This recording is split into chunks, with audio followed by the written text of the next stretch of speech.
Praise the lord. మన ప్రభువైన యేసుక్రీస్తు అతి శ్రేష్టమైన నామములో ఈ అనుదిన దైవ కృపా కార్యక్రమాన్ని వీక్షిస్తున్న దేవుని ప్రియులైన ప్రతి ఒక్కరికి నా హృదయపూర్వకమైన వందనాలండి. అందరికీ వందనాలు.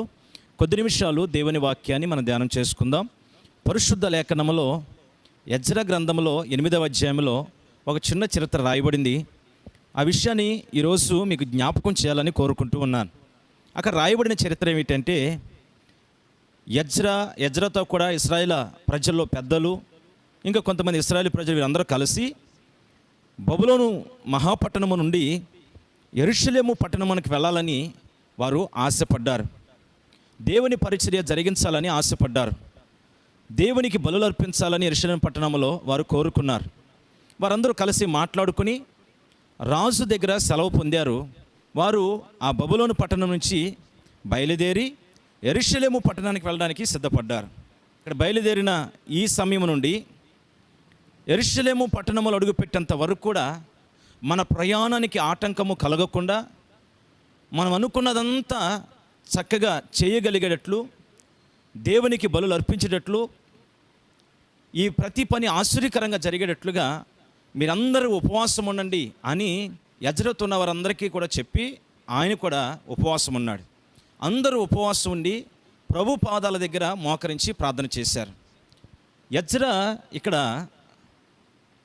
ఉపవాసించి ప్రార్థన చేయడానికి ఇష్టపడ్డాడు కానీ, దేవుని సహాయం కోరుకోవడానికి ఇష్టపడ్డాడు కానీ, దేవునిని ఆశ్రయించి దేవుని చేత మేలు పొందడానికి ఇష్టపడ్డాడు కానీ, రాజుల సహాయము కానీ, మనుషుల సహాయము కానీ, రౌతుల సహాయము కానీ, సైన్యం యొక్క సహాయము కానీ కోరుకున్న వ్యక్తిగా ఇక్కడ కనిపించట్లేదు.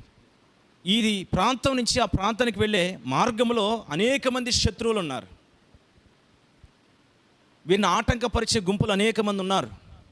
అనేక రకాల ఆటంకాలు ఉన్నాయి.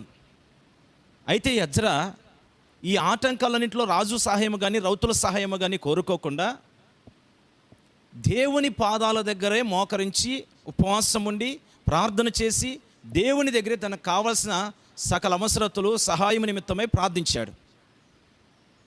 ఆ వచనం రాయబడుతుంది కదా, ఉపవాసం ఉండి ఆ సంగతిని బట్టి మా దేవునిని వేడుకొనగా ఆయన మా మనవి అంగీకరించెను. ప్రైజ్ ది లార్డ్, హల్లెలూయా.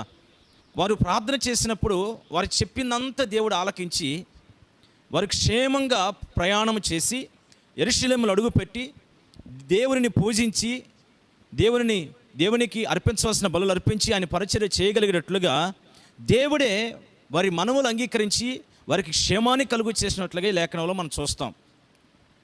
ఎందుకు ఈరోజు ఈ వాక్యాన్ని మీ వెనుకలో పెట్టాలనుకుంటున్నానంటే, ప్రభువుని ఆశ్రయించిన వారికి ఏది కొదువు ఉండదండి.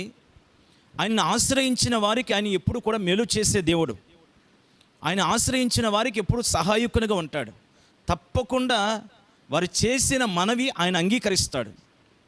ఈరోజు ప్రియ దేవుని బిడ్డలారా, ఎజ్రా తీసుకున్న నిర్ణయాన్ని మనం గమనించినప్పుడు రాజు సహాయాన్ని కానీ, రౌతుల సహాయం కానీ, సైన్యపు యొక్క సహాయాన్ని కానీ కోరుకోలేదు.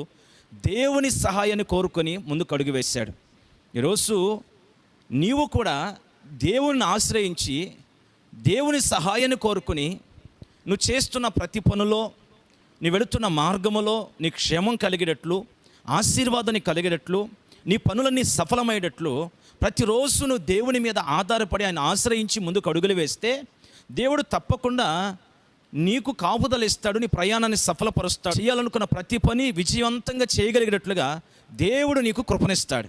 ఇక్కడ ఎజ్రాని మనం చూస్తే రాజు సహాయం అడగడానికి సిగ్గుపడ్డాడు. దేవుని పాదాల మీద పడి కన్నీరు విడిచి ప్రార్థన చేసి దేవుని సహాయం కోరుకోవడానికి ఆతురత పడ్డాడు, ఆసక్తి కలిగి ఉన్నాడు. జరిగిందేమిటి? ఎజ్రా గ్రంథం 8వ అధ్యాయంలో రాయబడింది 31వ వచనం, మేము మొదటి నెల 12వ దినమందు యెరూషలేమునకు వచ్చుటకై అహావా నది నుండి బయలుదేరగా మా దేవుని హస్తము మాకు తోడుగా నుండి శత్రువుల చేతిలో నుండి మార్గమందు పుంచున్న వారి చేతిలో నుండి మమ్మల్ని తప్పించినందున. ప్రైజ్ ది లార్డ్, హల్లెలూయా. దేవుని ఆశ్రయించిన ఎజ్రాతో ఉన్న ప్రజల పక్షముగా దేవుడు నిలిచాడు. ఆయన నిలిచి చేసిన కార్యం ఏమిటంటే, ఒకటి శత్రువుల చేతిలో నుండి కాపాడాడు, రెండవది మార్గమందు పొంచి ఉన్న సమస్యల నుండి కాపాడాడు. ప్రియ దేవుని బిడ్డలారా, ప్రతిరోజు నువ్వు చేస్తున్న పనుల్లో కానీ, నీ ఉద్యోగ వ్యవస్థలో కానీ, నువ్వు అడుగుపెట్టిన ప్రతి స్థలంలో, నువ్వు నివసిస్తున్న ప్రాంతాలలో ప్రతి స్థలమందు కూడా శత్రువులు పొంచి ఉంటారు. అనేక రకాలైన సమస్యలు నీకు విరోధంగా పొంచి ఉంటాయి. పొంచి ఉన్న సమస్యలు ఒక్కొక్కసారి నీకు గాయం చేయవచ్చు. నీకు తెలియని భయంకరమైన సమస్యలు, భయంకర శత్రువులు పొంచి నీకు కీడు చేయాలని ప్రయత్నం చేస్తూ ఉంటారు. సాతాను పెద్ద శత్రువు మనకి. వాడు ఎప్పుడు కూడా మనల్ని పాడు చేయాలని చూస్తాడు.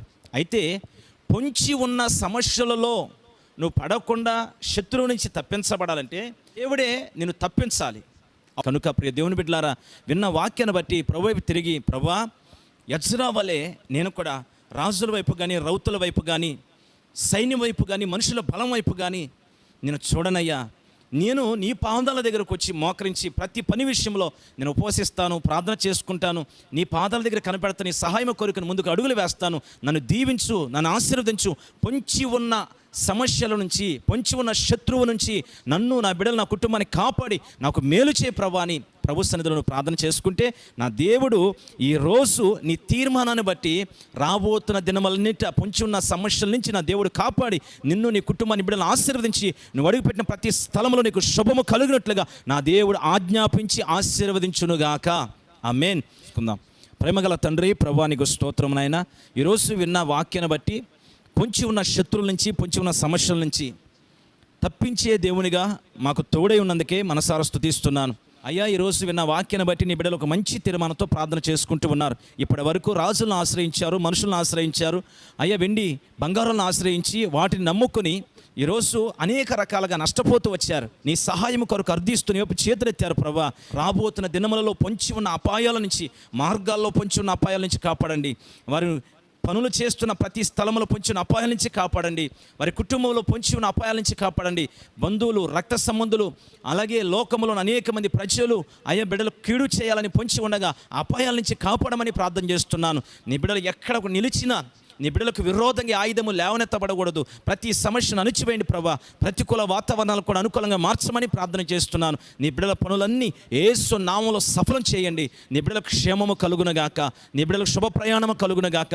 నీ బిడ్డలు చేసిన ప్రతి మనవి మీరు అంగీకరించి కార్యములు జరిగించుదురుగాక. ప్రభువానికి స్తోత్రాలు. అద్భుతాలు జరిగించి మహిమ మీరు పొందమని, నీ బిడ్డలకు మంచి ఆరోగ్యం ఇచ్చి దీవిస్తున్నందుకే వందనాలు చెల్లిస్తూ యేసు పరిశుద్ధ నామములో ప్రార్థన చేసి స్తుతించి వేడుచున్నాము పరమ తండ్రి.